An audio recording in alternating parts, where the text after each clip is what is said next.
शेतकरी राजाचा नांदच खुळा ही म्हण आपण अनेकदा ऐकतो, पण तिचा प्रत्यय प्रत्यक्षात कसा येतो याचं जिवंत उदाहरण वाशिम तालुक्यातील टो गावात पाहायला मिळालं. शेतकरी मारुती ठाकरे यांच्या शेतातील विहिरीला नुकतंच भरपूर पाणी लागलं.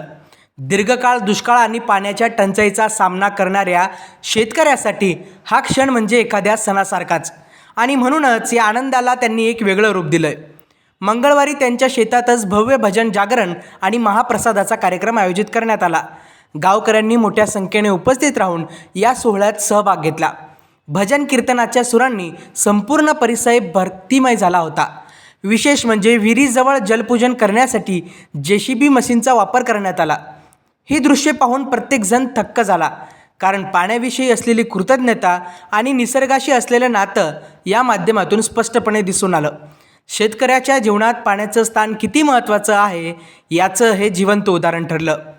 पाण्याचा प्रत्येक थेंब हा शेतकऱ्यासाठी अमृतासारखा असतो, आणि जेव्हा तो थेंब विहिरीतून झऱ्यासारखा वाहू लागतो तेव्हा आनंद व्यक्त करण्यासाठी देखील शब्द अपुरे पडतात.